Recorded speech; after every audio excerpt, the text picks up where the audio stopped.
Afternoon. My apologies that we were late today. We just had a slight technical hitch.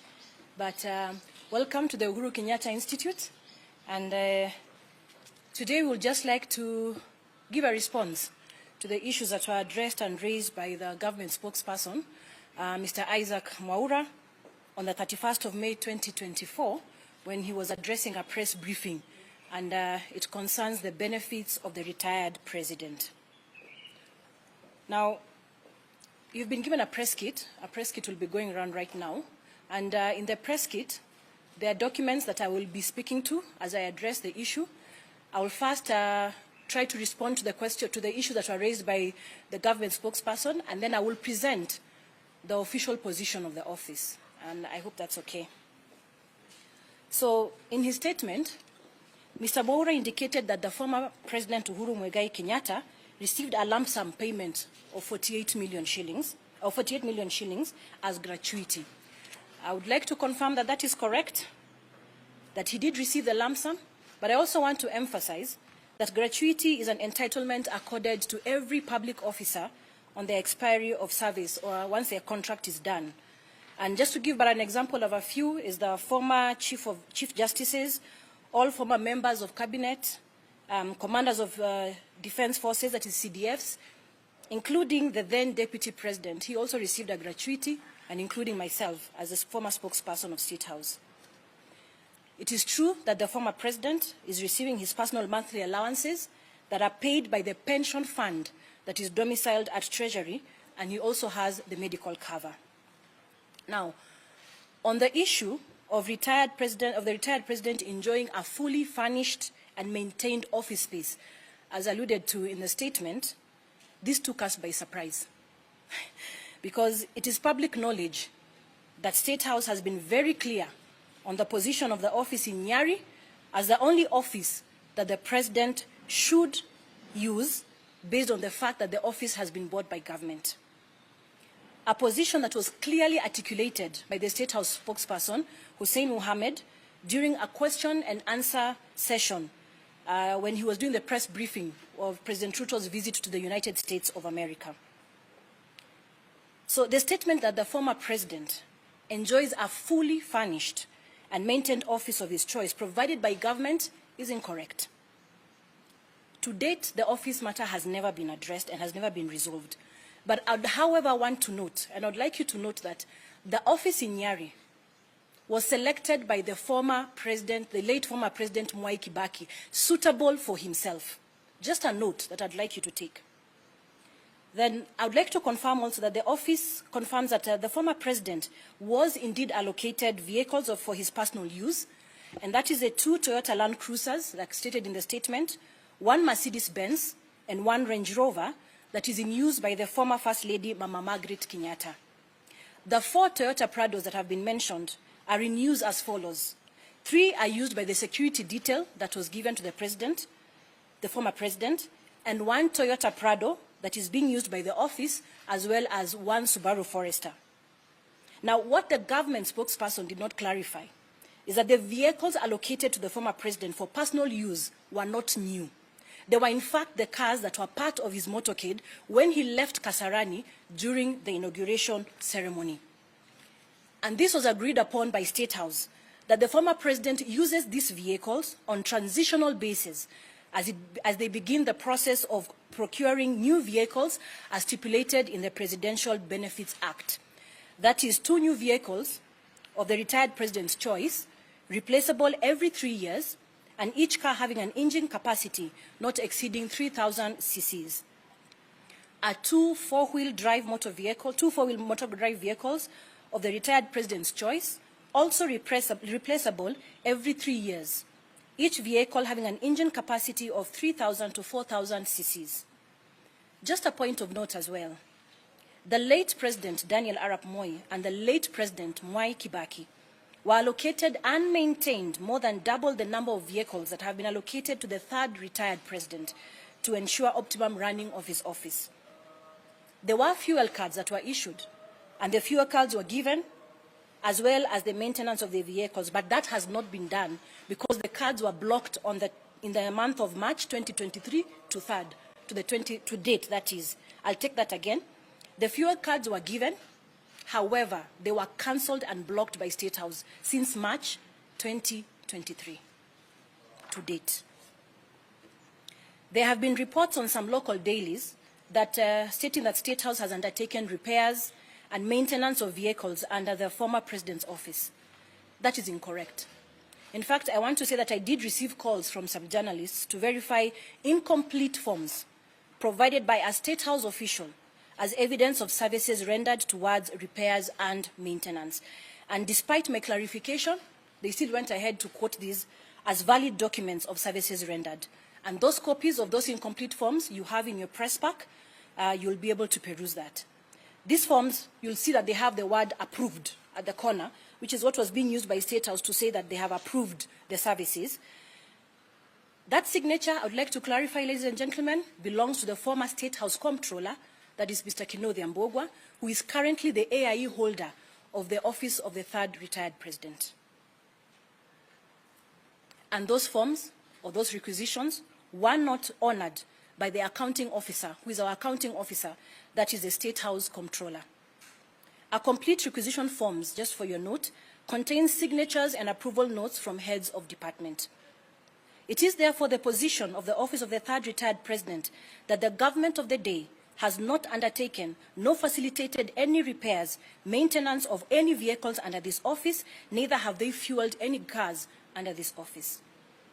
As I finalize on the issue raised in the matter by the government spokesperson, the office still awaits the confirmation and communication on why they blatantly refuse to renew contracts of two professional staff members, the administrator, Mr. George Karaoke, and Mrs. Kanze Dena, who is the Director Communication. There is also the issue of unceremonious withdrawal and intimidation of staff via phone calls at midnight. We have provided a list of the complete staff serving in the office of the retired third president, and would also like to clarify that the list that Mr. Mwaura presented in his statement had the wrong tally. Those members of staff that were there were 32 and not 33, when the Act provides for 34 members of staff. At this point, ladies and gentlemen, allow me now to present the official position of the office of the third retired president of the Republic of Kenya. On the issue of the office, before retirement and during his retirement, the former President Kenyatta has been sought to undertake various international roles, especially within the region, in his capacity as a former head of state. And among them was his appointment as a peace facilitator by the East African Community Heads of State during the 22nd Ordinary Meeting of East Africa Heads of State Summit that was held on the 22nd of July 2022 in Tanzania, Arusha. These engagements necessitated that the need to identify and establish a suitable office for the former president to enable him carry out these roles and provide an operational base for various cadre of staff. Now, with no response from State House and a lack of commitment to finalize on the issue of the office space, His Excellency, the former president, identified a suitable office space, as you can see where we are, and went ahead to fully furnish and equip it from his pocket. A formal letter was written to State House requesting valuation of the office that was identified by the former President Kenyatta as suitable for him to carry out his duties. However, the office did not receive a response on the issue, and instead, the communication that the office received was via message, text message, by the then in charge, Mr. John Makumi. And in his statement, he indicated the estimates of the property in question, where we are, and that is the office that was selected by the former president. In your communication pack or in your press kit, you will find the communication that alludes to this statement. To date, this office runs on the former president's goodwill as it waits upon action from State House. On the issue of vehicles, as indicated earlier, the former president is using vehicles given to him on a transitional basis. The office would like this to go on record, that after transition, a conversation on the purchase of vehicles as required by the Act commenced between the two offices. That conversation I have made available for you also on the kit, and it notes that the identification of vehicles was done, down to the color of the vehicle, and then the conversation froze. To date, no discussions have been revived. We don't know if the cars were purchased or not. On international trips, since retirement, the former President Uhuru Kenyatta has undertaken several official trips related to the roles and duties he has engaged in, and only 2 such trips have been honored. The trip to Ethiopia on matters concerning the peace process led by the African Union, and the one to Burundi that was the 11th summit of the heads of state and government of the East African Community on the issues pertaining to the peace process in the Democratic Republic of. The office did submit other requests for facilitation of trips, but received no response. That too you'll find in your press pack. Now the budget is the 4th issue. Now this is actually the core issue that the office seeks to have addressed: budget allocation. In the year 2022-2023, financial year 2022-2023, Parliament allocated this office 655 million shillings. To date, the office can only confirm absorption of roughly 28 million shillings, spread across payment of allowances for domestic travel, as well as facilitation of the 2 trips that I mentioned earlier that were honored. That is approximately 4.4% of the total budget for that particular year. And this does not include the payment of salaries and medical insurance. The financial year 2023-2024 that ends in a few weeks, the budget allocation for this office was 503 million shillings. The year is ending without the office having any access to this allocation. The total amount for the 2 years that we have not had access to this approximately 1 billion Kenya shillings. We can confirm that salaries have been paid, as well as medical insurance, but we cannot allude to how much it is. Now, in the coming year, which is 2024-2025, the budget allocation is 579 million shillings. Well, the office waits with bated breath to see if this will be honored.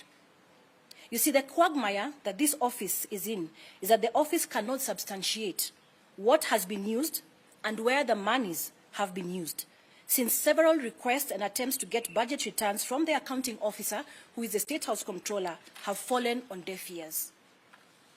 We would also like to distance ourselves from budget estimates tabled in Parliament.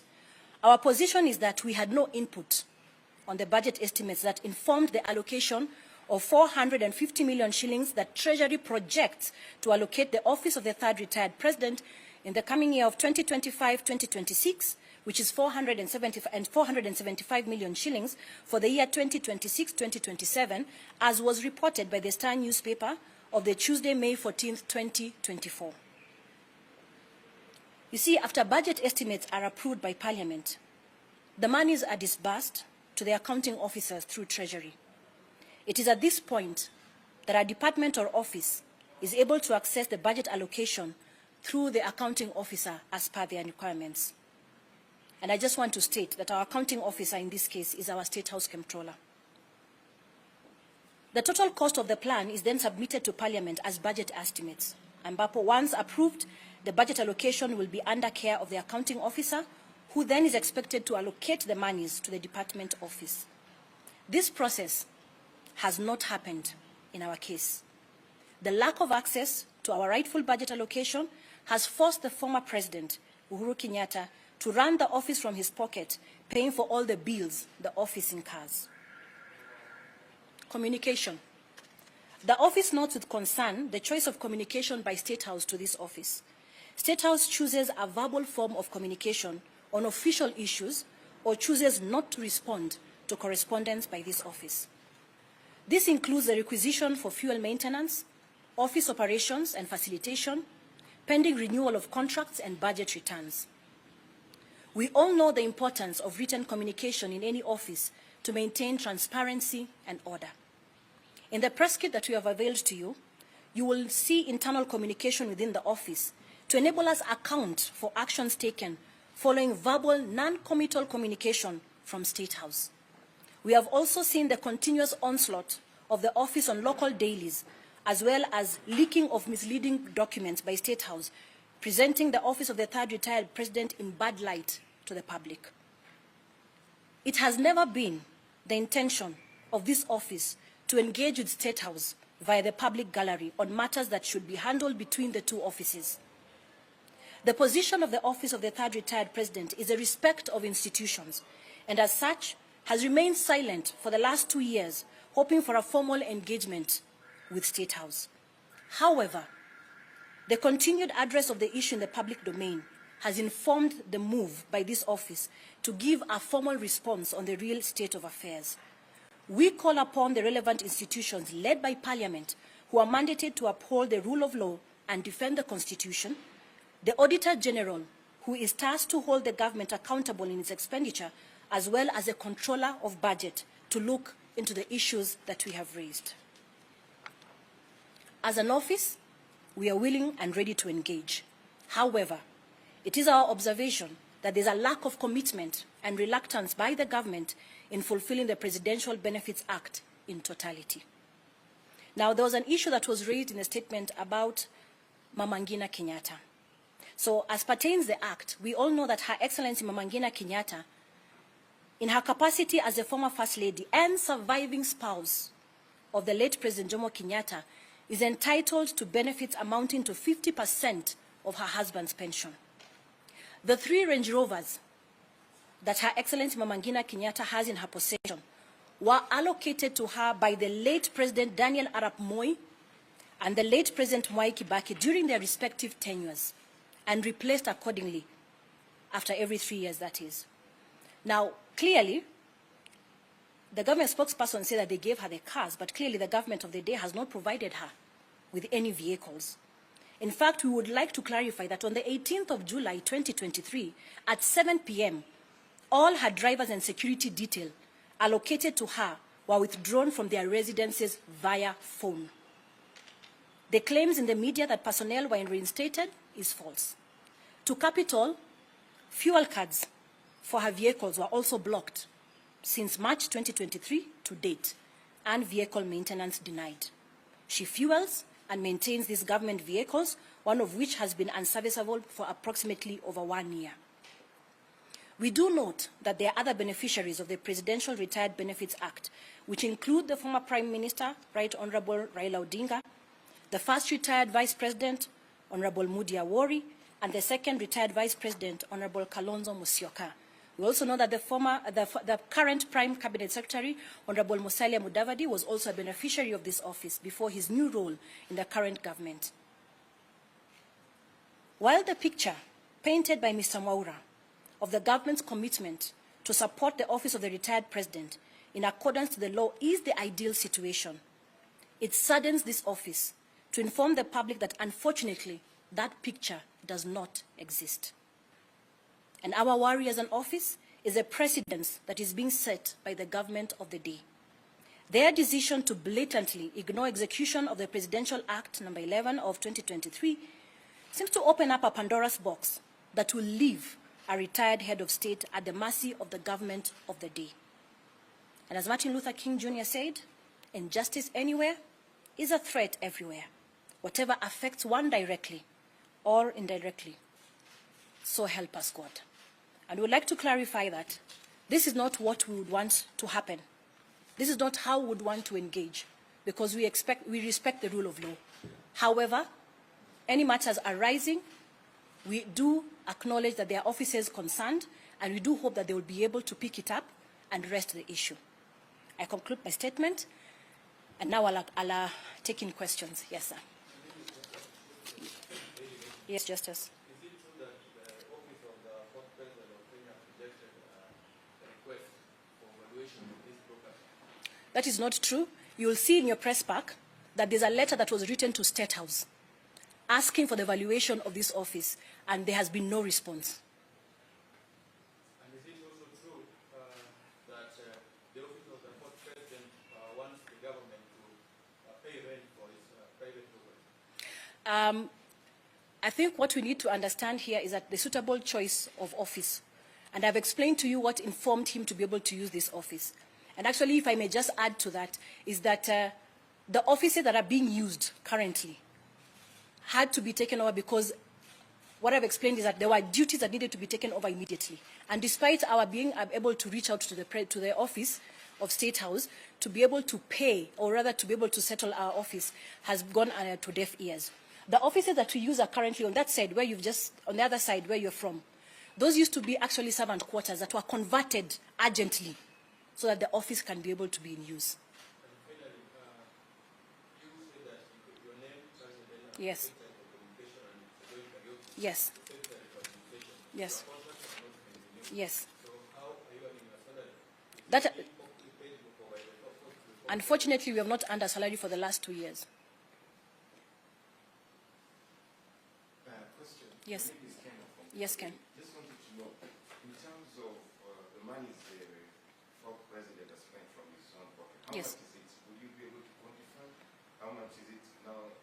And the issue of you're not earning a salary. Yes. So who's sustaining? I mean, you've got bills to pay. Who's paying for that? Let's talk about savings. That's all that I can say about it. So just talk about savings. And I'm not able to actually quantify on how much it is that the president has been able to spend, because that includes fueling, it includes the foods that we're eating as a staff, travel bills, all those things, electricity. So I'm not yet able to compound in totality how much that is, but it's a rough amount. I don't, Madam Wahu is our administrator, our personnel officer. Maybe she can be able to let that, answer that question. Good afternoon, everyone. We do not have an exact figure of...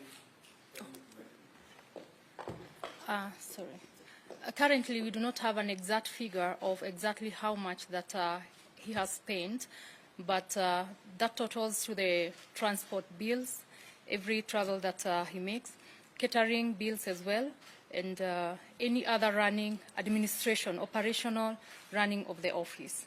But you don't have the exact figure at the moment. But you require a refund if things go well. Yeah. We have the documents. We don't have the exact, the right figure, but we have all the documentation with us. Yes. Yeah. I have two questions. Number one, do you feel that State House is frustrating this office deliberately?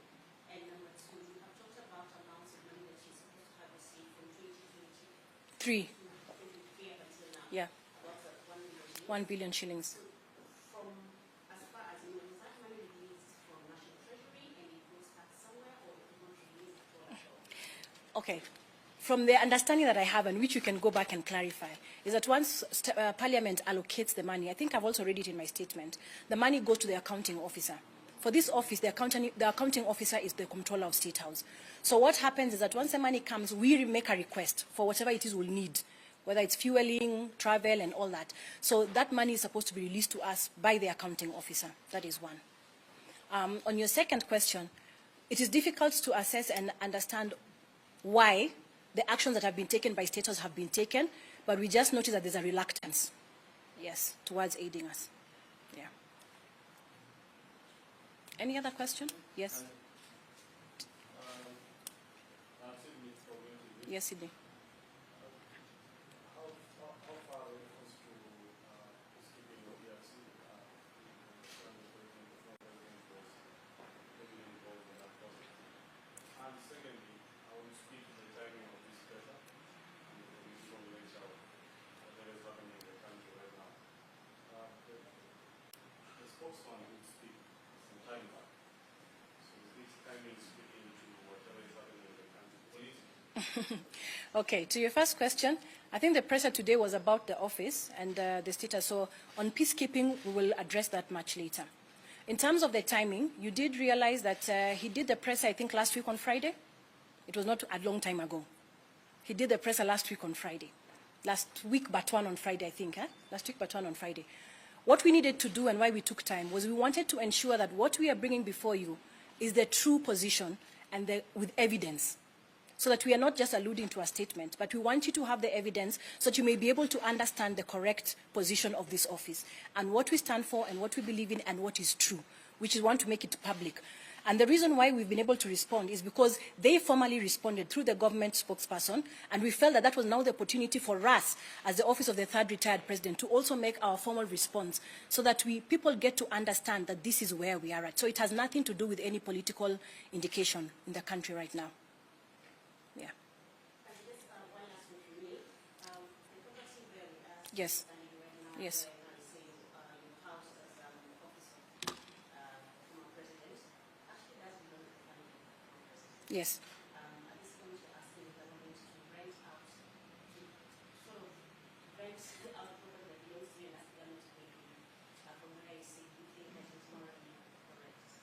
Okay, there is something that I would want you to follow up.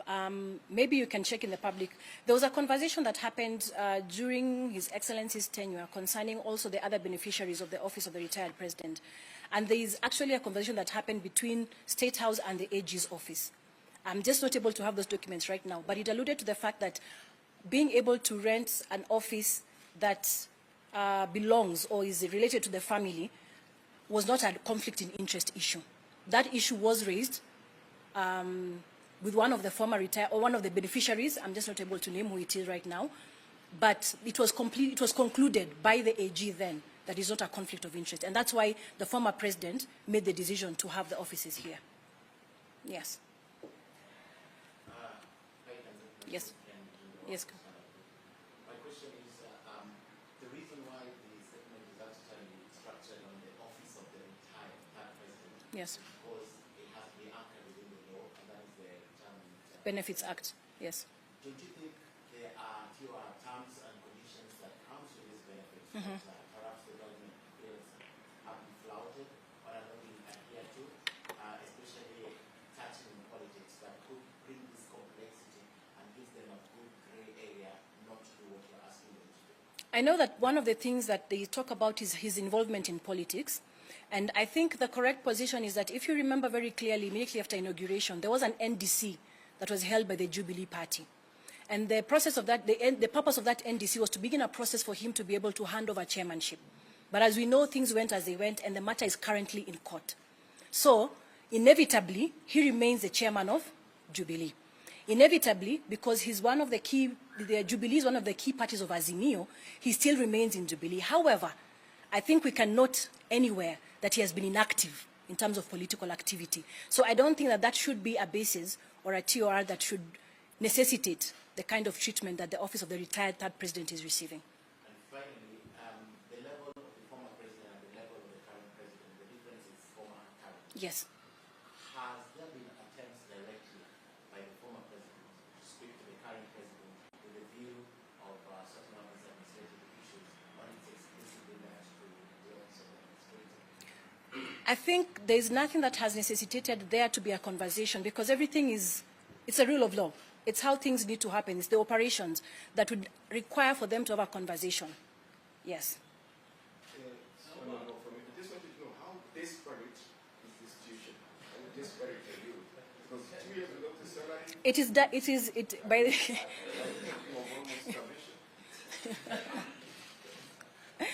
well, we thank God for his mercies. That's not where we are at right now. But actually, it's not fair. Let's just say that it's not fair for us to have waited for 2 years and going, and we still don't have an idea when that's going to end. Naam.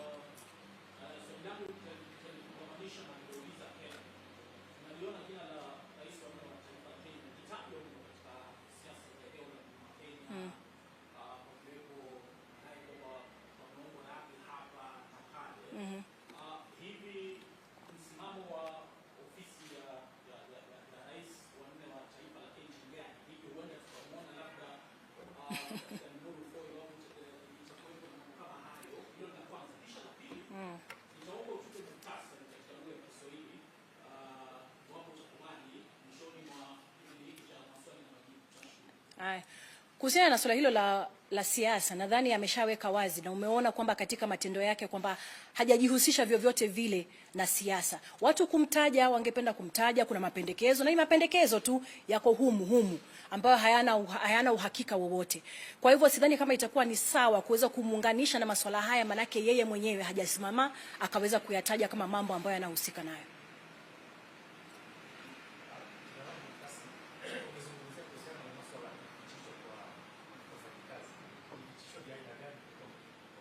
Wamekuwa wanapigiwa simu usiku na wanaambiwa waende katika stesheni tofauti kuliko ile ambao wameletwa hapa. Yaani wanapigwa transfer kupitia simu. Wapo. Lakini kwa sababu pia wao ni wa maafisa wa serikali, tungependa kuwalinda. Yes, Moshoki.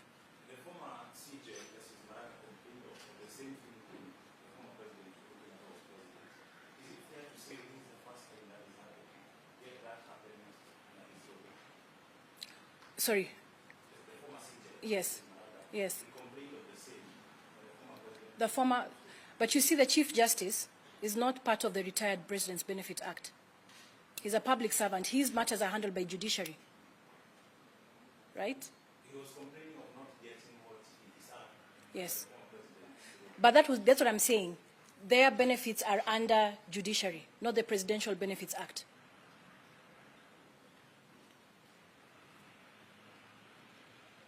Any other question? Haya, kwa muktasari basi, ningependa kusema kwa muktasari sasa. Ni kwamba kama ofisi ya rais mstaafu wa 3, Rais Uhuru Kenyatta, ni kwamba tumeweza kueleza ya kwamba kufikia sasa tumeona madai kwenye baadhi ya vyombo vya habari vikielekeza ya kwamba ofisi ya rais imeweza kupewa msaada ama imeweza kufanyiwa mambo yote ambayo yanahitajika kufanyiwa kulingana na sheria. Lakini ukweli ni kwamba swala hilo halijaweza kushughulikiwa, manake kama unavyoona ikiwa ni katika mgao wa bajeti, ofisi hii haijaweza kupata mgao huo kupitia katika mwaka wa 2022, 2023, mwaka 2024, mwaka 2023-24, ambapo katika mwaka huo wa kwanza mgao ulikuwa ni shilingi 1655, na kwa sasa tunaweza kusema kwamba kuna takriban asilimia 30, milioni 30 ambayo tumeweza kutumia.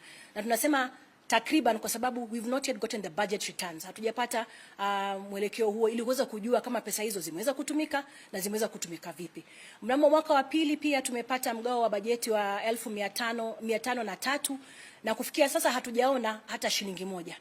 Tunajua tu kwamba mishahara imelipwa, hatujui ni kiasi gani, bado hatujaweza kupata hizo budget returns. Na katika juhudi zetu zote za kuweza kuwasiliana na ofisi ya State House ili kuweza kujua na kuelewa hali ni ipi na kwa nini mambo yanaendelea vile yalivyo, hatujaweza kupata mwelekeo wowote. Maana kile waraka tunaoandika hatupati majibu, na majibu yanapokuja yanakuja na simu na huelewi ni ipi unachukua na ipi huchukui. Maana hupati simu moja, unapata simu zaidi ya moja ikiwa na mielekeo tofauti.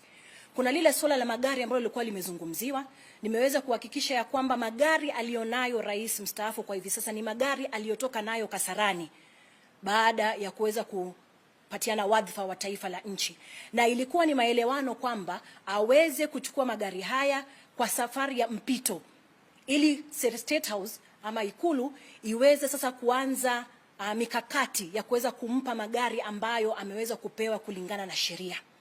Kwa hivyo ilitushangaza kuona ya kwamba wanasema wametupa magari, ilhali magari waliotupa sio magari ambayo yameweza kuelekezwa katika sheria.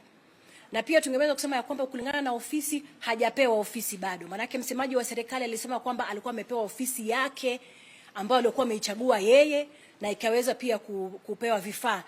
Hiyo nayo nimesema sio kweli. Tungali bado tunasubiri kuona kwamba tunaweza kuwasiliana na Ikulu kuhusiana na swala hilo.